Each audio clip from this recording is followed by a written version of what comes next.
Dun dun dun, Deepak Chopra. So, yeah, I know this is going to be a controversial reading. Once again, it's viewer requested. I don't have any judgments or opinions, and I'm not looking to, take anybody down or put anybody up on a pedestal. Not at all. Um, yeah, and this may be one of my last videos doing these type of videos, because to be honest, I don't think I can handle the negative, hateful comments that I've been getting in the last day or so from another video I did. Anyway, yeah, I don't have the fortitude or the spine for it because I take everything to heart. Anyway, this video, I know that there is like so many people, there's so many controversies with Deepak, and so many people think he's a fraud or a con man or a snake oils, you name it. And then, of course, the Einstein or Epstein controversy. Okay. But what I'm here to show, well, let me just say this. Why did I get the Pegasus archetype for Deepak? And it's because it clearly represents what we all go through.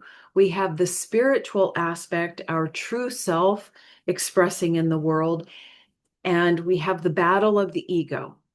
And that's what the Pegasus archetype is about, that we have, it represents somebody who's taken on like a divine or spiritual vocation, has divine creativity, who produces divine or spiritual material, let's use that word, that helps us overcome our monsters.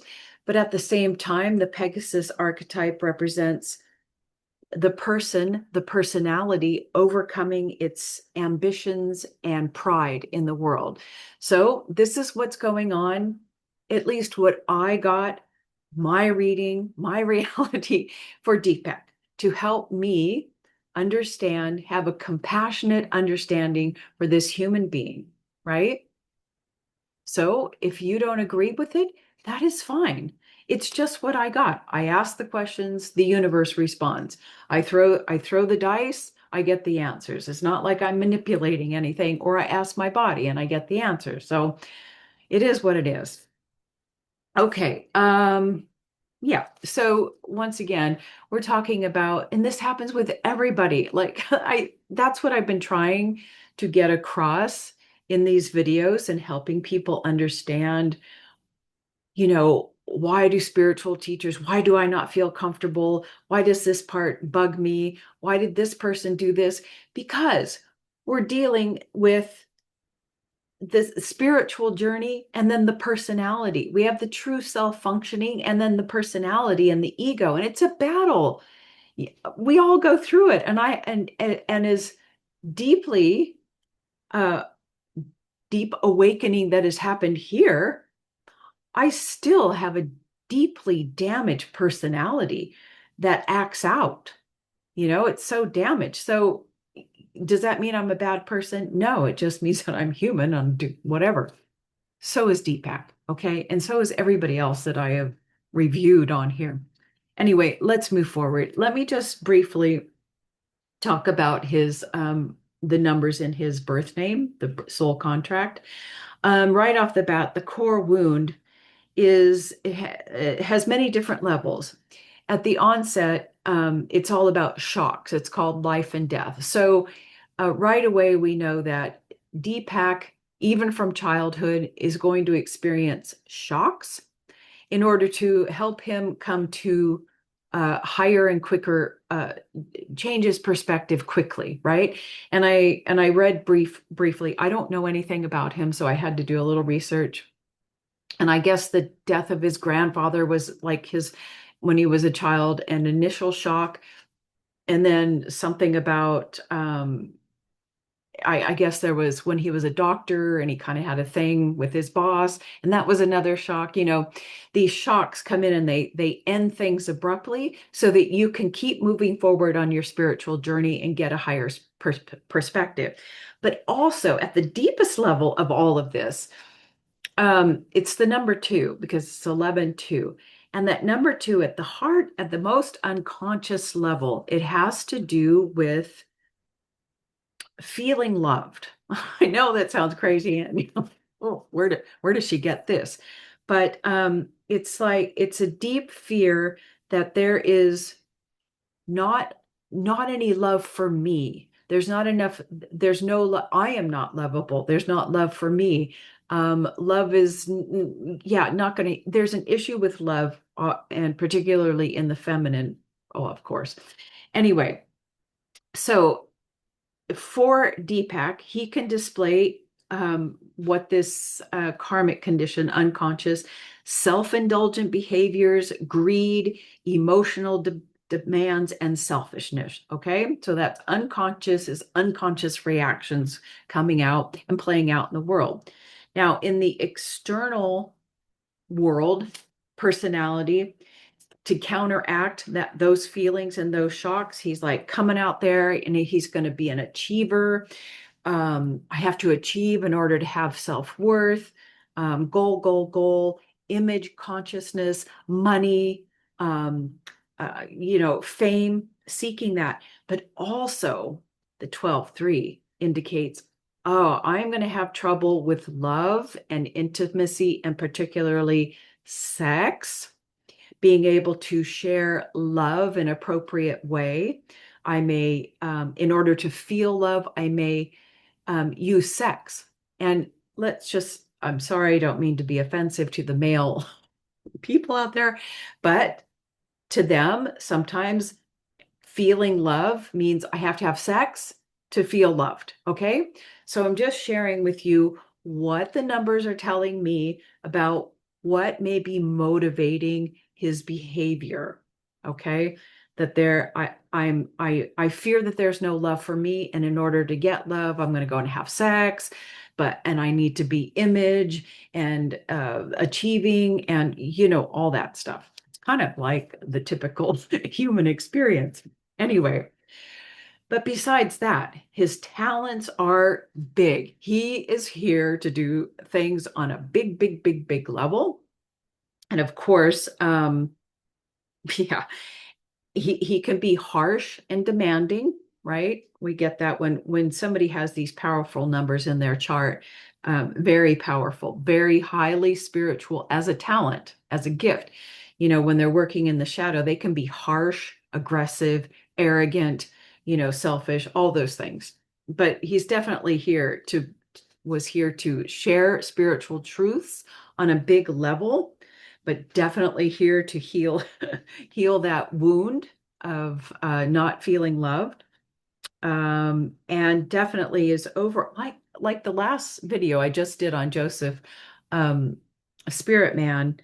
He is also here to heal the feminine wound, womb and wound.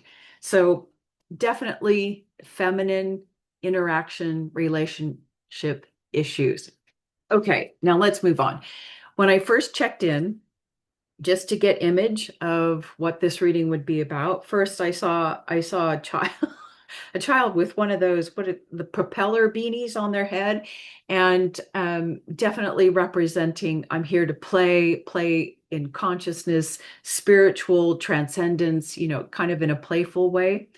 Um, yeah, I don't know if maybe that represents I have a childlike perspective about this. I don't really know, but that's what I saw. But representing spiritual movement up, like not ascension, I wouldn't put it that way, but just reaching upwards in perhaps a childlike way or innocent way. But at the same time, right after that, he was facing this way and a woman came and stabbed him in the back. So there you go, woman issues. All right. So definitely, yeah. And when I asked about these woman issues, I was asking, are they ego issues? And so no, that wasn't it. What did he have? Like, does he have like a sex demon or a sex addiction? No. And I said, oh, is this about needing to be loved by the feminine? Yes. So is this about sex, equals love. Yes. Okay. So let's put that to rest. And by the way, I am not excusing his behavior. God, I hate to have to justify what I'm saying and doing here. This is not me trying to justify. I'm just sharing the information that I got. Okay. I'm not offering my personal opinion about anything here. Okay. Um, when I had to look up and see what are people thinking, and I didn't realize, yeah, they do think he's a fraud, a snake con man, snake oil, blah blah blah. And I checked in 4 different times with my body and with the coins and the dice, and I got no to all those things, that he is not a conscious con man, snake oil salesman, whatever you want to call it. He is not. Okay. I also got that his teachings, whatever he has put out, is trustworthy and Cosmos approved, So yeah, let's just leave it at that. What do we need to know for compassionate understanding? And this is, I seem to keep getting the same information for many of the people I've been reading. And once again, this is another person who has huge issues of self-doubt. But listen to this. I'm going to read you what I got because it's kind of so telling. So the hexagram 63, line 1, it says, he gets his tail in water and breaks his wheel. He gets his tail. So if you could take a little sexual innuendo there. But it says his progress is halted due to indulging in wanting. I'm wanting love. I'm wanting sex or whatever. um, just indulging in his ego wants and desires, so that he gets his tail in the water and breaks his wheel, meaning another shock from the universe is going to hit him, which it has, in order to bring him to a higher perspective. It's another level of learning. Unfortunately, it happened for him, and it happens in well, he's a big public figure. Also, what I got was, I love this: the finest clothes turn to rags. Be careful. This is a warning. And it says he's had some success of freeing his true self and awakening, but his clothes turn to rags due to his self-congratulatory and magnificent attitude and self-image, feeling superior. So yes, there again, there's that big arrogance and flashy, I think from what I remember, he loves his flashy clothes and stuff. So that's that arrogant behavior. And all of that kind of showing is due to he can't, despite his achieved success, he cannot shake his self-doubt. So there you go. I don't think I got much more. Once again, his gift to all of us, like so many of the people I've read, is the hexagram 10, or gene key 10, which is all about I'm living out my myth on the big world stage. But more specifically for Deepak, he has given us um, produced writing spiritual teachings that are Cosmos approved, and that's his gift, overall gift to humanity, is bringing cosmic teachings to the world. And what else? Oh yeah, my check-in on the chakras. The base chakra, I saw it like first dark chocolate and then a cigar. And to me, that means I don't know really what the dark chocolate. I think, very grounded in the human experience. But also the cigar felt to me like, somebody, kind of an elitist smoking a cigar, and kind of a level of arrogance, and also representing, hey, my survival, I'm prosperous enough. I don't have to worry about my survival. So there's a level of arrogance there. Sacral, my intimate interactions, was like that taste of mushy spinach, like bitter. So yeah. So there you go. I mean, that spinach is supposed to be nourishing. Our relationships are supposed to be nourishing, but here we have bitter, mushy, and of course, right, because yeah. Solar plexus, I saw a paraglider, which means, our empowerment out into the world. Are we following our path? And yeah, he is. He's in the flow, universal flow, for the most part, when, the ego personality doesn't take over.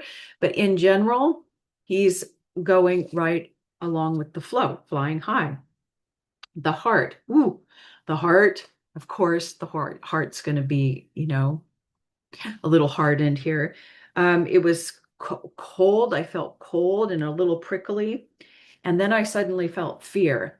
And I was wondering, is this my fear? Like people should fear? And no, it was his fear, of course, fear of not being loved, fear of love, people getting to know him and love him. There's fear. Okay, once again, I'm not making excuses for him. Okay, throat chakra. Two things. This is the Pegasus thing coming on. The throat is our will center, and it's the battle of the wills, divine will versus ego will and our desires. So I kept hearing this one tone, just a tone, like the universal tone. And then underneath it I first heard pots and pans clanging, and then I checked again because I thought, am I getting mixed signals here? But I checked in again, and then the tone came, the universal tone, and then a guy banging on the keyboards like a rocker, heavy metal rocker.